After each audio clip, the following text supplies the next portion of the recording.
Once upon a time, in a valley where the sky stayed soft pink at sunset and rivers sang like lullabies, there lived a princess who had everything except a true friend.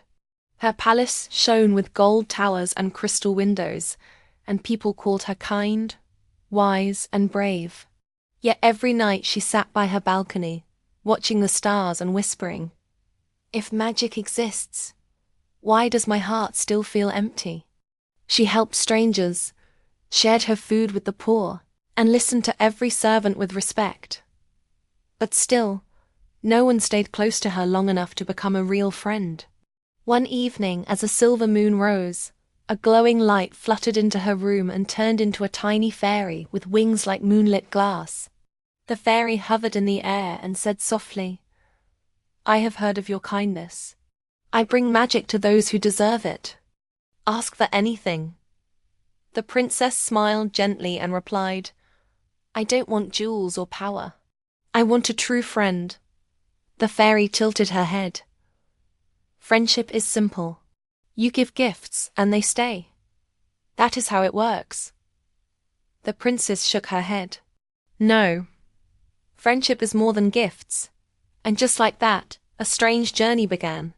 Before we go deeper into this magical story, if you love stories that warm your heart and keep you curious, make sure you subscribe now and stay with us because the ending of this story will surprise you in a way you won't expect. The fairy, whose name was Luma, had lived for hundreds of years but never had a friend. She granted wishes and disappeared. She believed kindness meant giving magical things. So she told the princess, "I will stay with you for 3 days and prove that gifts create friendship." The princess agreed. On the first day, Luma used magic to fill the town with golden apples and sparkling dresses. People cheered and praised the fairy, but by night, they went home, forgetting to thank her. Luma felt confused. "Why didn't they stay with me?" she asked. The princess answered softly, "Because gifts can impress people, but they don't make them care." On the second day, Luma created a rain of silver coins in the village square. People rushed, pushing each other, grabbing as much as they could. A small boy fell in the crowd, and no one noticed. The princess ran to help him, lifting him gently and wiping his tears. Luma watched in silence as the boy hugged the princess tightly and smiled. "You didn't give him magic," Luma said. "Why does he look happier with you?"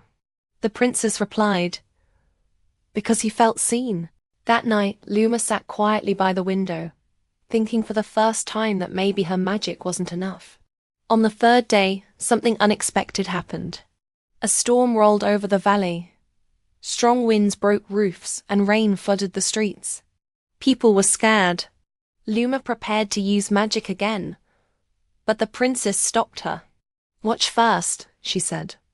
The princess stepped into the storm, helping villagers carry wood, guiding children to safety, and sharing warm blankets. She got soaked, her crown lost in the mud, but she didn't stop. One by one, the villagers joined her, helping each other. Soon, the storm felt smaller. Luma's wings trembled.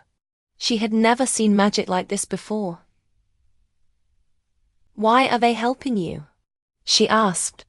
The princess smiled through the rain. "Because I helped them when I had nothing to gain.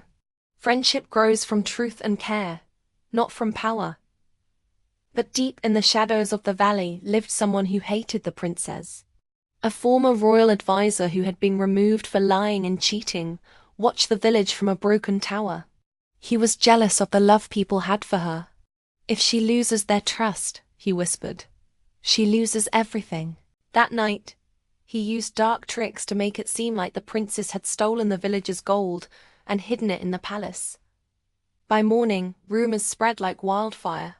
Some villagers looked at the princess with doubt. Luma felt angry.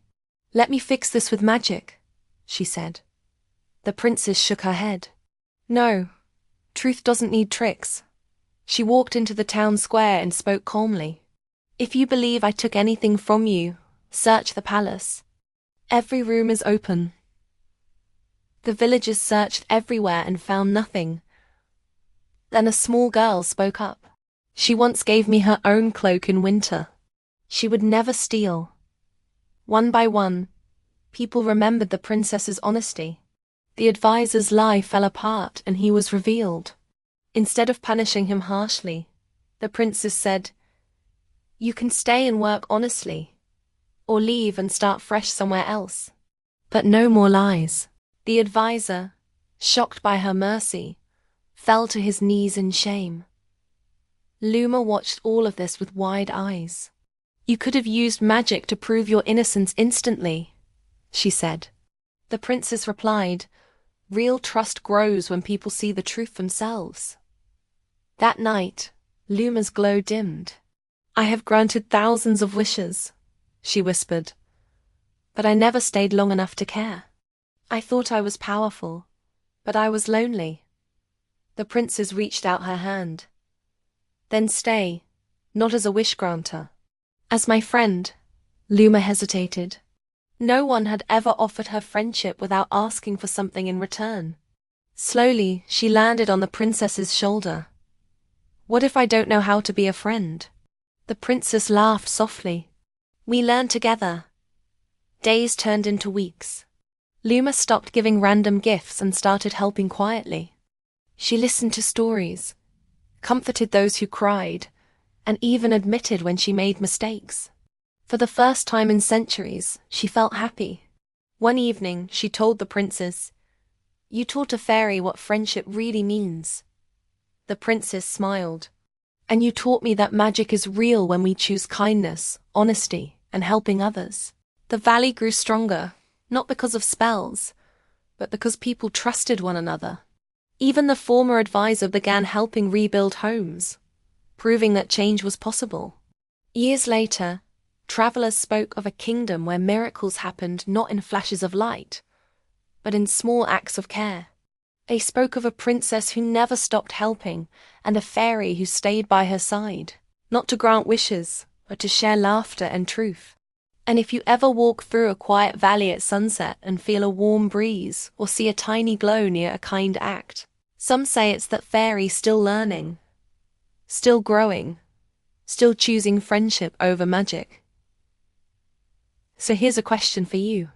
If you had magic, would you use it for power?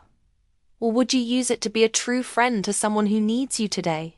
Tell me in the comments what you would choose, because your answer might inspire someone else. And if this story made you feel something warm inside, share it with a friend who believes in kindness and honesty. Sometimes the biggest miracles happen when we help each other without expecting anything back. And the strongest revenge against lies and jealousy is a life lived with truth, friendship, and a heart that never stops caring.